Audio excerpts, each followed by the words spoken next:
Serial Insanity here. I'm stationed in the Gamma Quadrant of Section 135 as a member of the elite Serial Protection Program of the Serial Rangers Corps. I protect the galaxy from the threat of invasion from the evil Emperor Kellogg, the sworn enemy of mankind. I don't know. Hi. Serial Insanity, number 135. Brand new Disney Pixar Lightyear vanilla flavor cereal with marshmallows, flavored with other natural flavors with Space Ranger marshmallows for the new movie Buzz. Hey, and check this out. Not only, but also they went and made Lightyear Frosted Flakes. We'll look at that some other time. We got to do it, get into it, get right, involved. Sugar-tastic, sugar-tainment. Kellogg Cereal Therapy. Family size special edition. Did you see the movie? I did not. But, you know, if it comes to Disney Plus, I'll check it out. The reviews seem to correctly point out how terrible it is. But maybe the cereal is a banger. So I'm seeing whatever these are. Christmas trees. I don't know what that has to do with space or space rangering.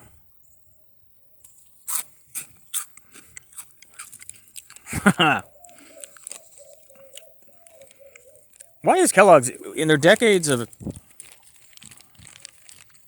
infinite wisdom, improvement, and success, why have they never perfected a Marbit like General Mills? And these are clearly Smiles. And then we get 2 shades of Star Crunch. Star Seed.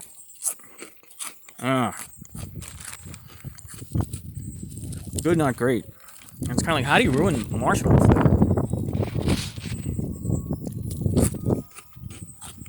The 2 crummy bits are the same. This is the McFarlane figure. You could check the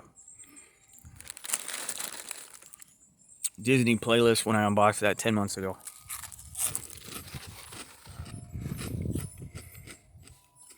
Alright, let's see what we can learn. Corn flour blend, sugar, wheat flour, marshmallows. Learn more at DisneyCheck.com. No activities. Oh, I'll tell you a fun fact back in the day, okay?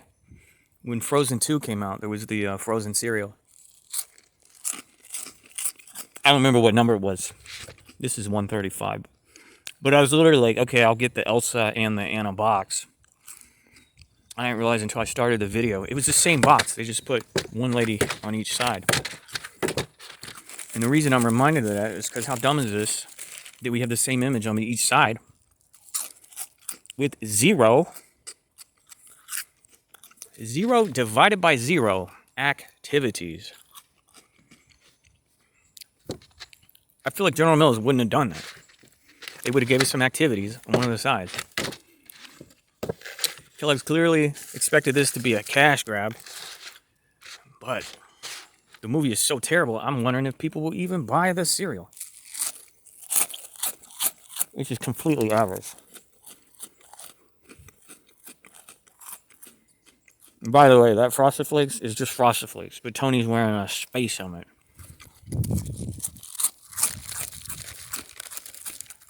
Toy Insanity!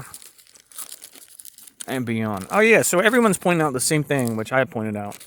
You know, if this is the movie Andy Davis saw in 1995, how on earth were there not toys of Socks and the other supporting characters? But then something else occurred to me.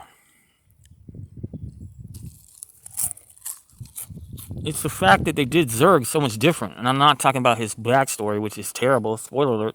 I'm talking about his actual design. Why is the Zurg in Toy Story wearing like a skirt and a cape. You know, a robe and a cape. If Andy Davis saw this movie in 1995, and correctly, everybody's pointing out how on earth would he have fallen in love with this movie? This terrible, terrible movie. My point is now more like, if they were merchandising that movie, the toys would be what the toys are now. You wouldn't have Zurg with a cape, for example. So I think the greater point is, we have to conclude this is simply not the movie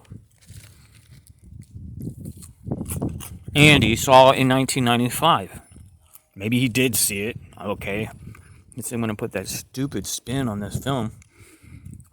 But it's definitely not what the toys are based on. So maybe this movie was so successful in 95, they immediately started doing a cartoon or something, which had a fun Buzz Lightyear, and Zurg with a cape.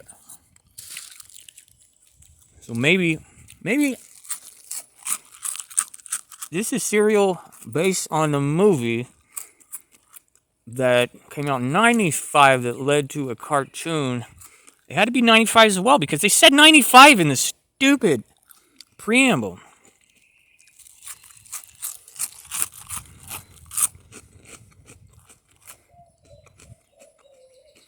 I wonder if it could have been like a year or two earlier in the Toy Story universe that there was a Buzz Lightyear cartoon.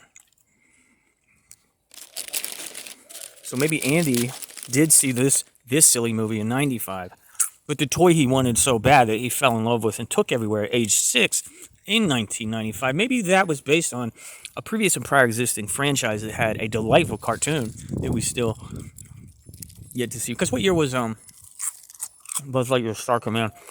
Maybe they're trying to retcon Buzz Lightyear Star Command as having been in Andy's universe, but that retcon style would have come out in, say, 94. Yeah, we got to do all this mental gymnastics, all this headcanon,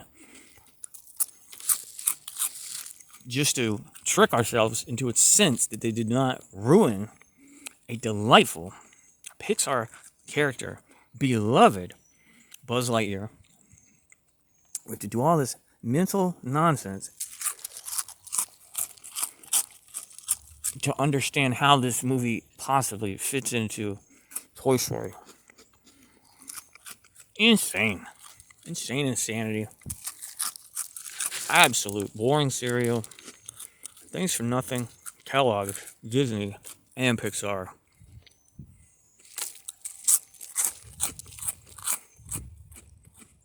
I want to think of it like this. Something Andy saw existed in the Lightyear franchise before 95. And let's say this is the movie he saw in 95. And he, even a 6-year-old, had to have been disappointed. Maybe hey, think of this. Maybe the toys just existed as a toyetic franchise in his world, all right? So he finally got the toy he always wanted based on the toy line itself. And then he probably was very excited, 6-year-old Andy Davis, going, oh my gosh, they're making a movie of my favorite toy line. And then he watched this and was like, oh my God, no, not even, not now, not ever. Thumbs up. Goodbye.